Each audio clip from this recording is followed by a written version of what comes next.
মৃত্যু কতটা সন্নিকটে? স্ক্রিনের এক অংশে একটা ভিডিও দেখছেন। লা ইলাহা ইল্লাল্লাহ মুহাম্মাদুর রাসূলুল্লাহ সাল্লাল্লাহু আলাইহি ওয়াসাল্লাম। আমি যতক্ষণ এই কথাটা বললাম ততক্ষণে তিনি মারা গেলেন। আজরাইল তার রুহু কবজ করে ফেলল। এই মানুষটার শ্রদ্ধায়, এই মানুষটাকে সম্মান করে ভিডিওটা শেয়ারের আহ্বান রইল। তিনি জামাত ইসলামের একজন আমির। মানুষের মৃত্যু আসলে আমি ভাবি যে আমি এই ভিডিওটাকে শেষ করতে পারবো, জানি না, হয়তো বা করতে পারবো, বাকিটা আল্লাহ ভালো জানে। দেখেন, মৃত ব্যক্তির সাথে কোনো গোসা রাগ আমার কখনোই ছিল না, দলমত নির্বিশেষে। আমি মনে করি যে কোনো মানুষ যখন মারা যায় সে আল্লাহর হেফাজতে চলে যায়, হোক সেটা আওয়ামী লীগের নেতা, হোক সেটা বিএনপির, হোক সেটা জামাতের। শ্রদ্ধাবোধ থাকা উচিত একজন মানুষ হিসাবে, একজন মুসলিম হিসাবে। এতটুকু তো আমাদের দায়িত্ববোধ আছে।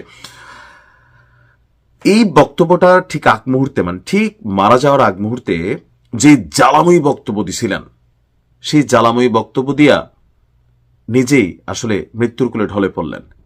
আপনাদের খেয়াল থাকার কথা, জামাতের রং চয়েস আমির হামজা। আমি বারবার বলি এটা জামাতের রং চয়েস। মানে কথাবার্তা কি বলে, আগাগোড়া নামধারী লেবাসধারী হুজুর ছাড়ার কিছুই মনে হয় না আমার কাছে, সিরিয়াসলি। তো এই লালা হুজুরকে বিভিন্ন সমাজে বিভিন্ন বিদ্রুপাত্মক মন্তব্য করছে। তো স্বাভাবিক অনেকে তার উপর ক্ষিপ্ত ছিল, গুসা ছিল। তো তাকে সম্ভবত কেউ হত্যার হুমকি দিয়েছে। আর এ নিয়ে আমির হামজা একটা স্ট্যাটাসও দিয়েছিল যে আমার 3টা সন্তানকে দেখে রাখেন। ভাই, আপনি কর্ম ভালো করেন, আপনার সন্তান আপনিই দেখেন, দুনিয়াতে বাইচা থাকেন। তো এ নিয়ে একটা ক্ষোভ প্রকাশ করেছিলেন এই জেলা জামাতের আমির যিনি মারা গেলেন। ওনার নাম পরিচয় হচ্ছে কুষ্টিয়া জেলা আমির অধ্যাপক আবুল হাশেম।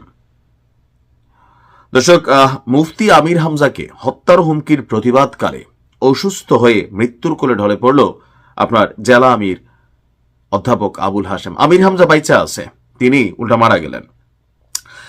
প্রত্যক্ষদর্শী সূত্রে আপনারা যা দেখছেন সেখানে বলছে বক্তব্যের এক পর্যায়ে যখন তিনি হঠাৎ অসুস্থ হয়ে লুটিয়ে পড়েন, তো নেতাকর্মীরা আমরা দেখলাম যে এরপরই একটা অটো অথবা সিএনজিতে করে তাকে নিকটস্থ হাসপাতালে নেওয়া হলে তিনি চিকিৎসারত যারা কর্মকর্তারা আছেন, চিকিৎসক, তারা বললেন যে তিনি মারা গেছেন। আমি ভিডিওটা লম্বা চূড়া অনেক তো দেখছিলাম যে তাকে যখন ধরছে তিনি চোখ টোক উল্টে ফেলতেন, সম্ভবত ওই সময় রুহু কবজ হয়ে গেছে।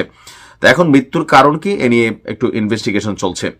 কুষ্টিয়ার 3 আসনে জামাত ইসলামের মনোনীত প্রার্থী এবং সমালোচিত ইসলামিক বক্তা আমির হামজা নিজের ভেরিফাইড এক ফেসবুক পেজে তিনি অভিযোগ করেন তাকে হত্যার হুমকি দেওয়া হয়েছে। আর তার বিরুদ্ধে এই মুহূর্তে একটা নেগেটিভ অবস্থান আছে, মামলা হয়েছে, গ্রেপ্তারও হতে পারে।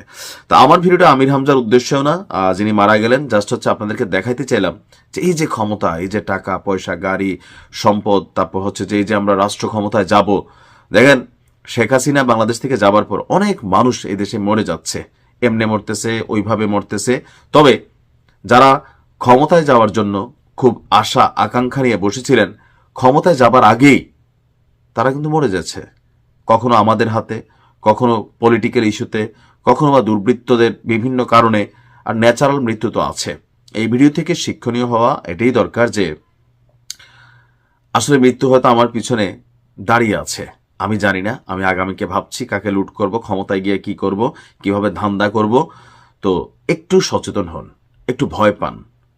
ক্ষমতা আল্লাহ আপনার হাতে দিয়েছে একটা পরীক্ষা স্বরূপ। আপনি এটার অপব্যবহার করছেন নাকি ভালো ব্যবহার করছেন।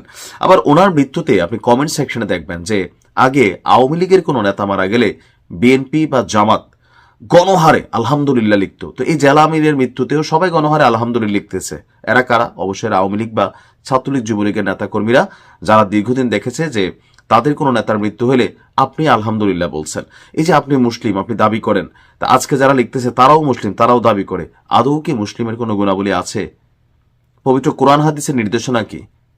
যখন কোনো ব্যক্তি মারা যায় সে আল্লাহর জিম্মা যায়, তাকে নিয়ে আসলে কোনো আলোচনা সমালোচনা করা উচিত না। কিন্তু বাংলাদেশের রাজনৈতিক কালচারে আমরা এই দেশে অনেক কিছু পরিবর্তন চাই, কিন্তু নিজের ভিতরে থাকা যে জিঘাংসামূলক একটা মেন্টালিটি আছে সেটা থেকে বের হতে পারি না। আল্লাহ সবাইকে বোঝার তৌফিক দান করুক। জেলা আমির যিনি মারা গেলেন হাশেম সাহেব, ওনার জাগতিক সকল গুনাহ মাফ করে দিয়ে আল্লাহ ওনাকে জান্নাতুল ফেরদাউস দান করুক।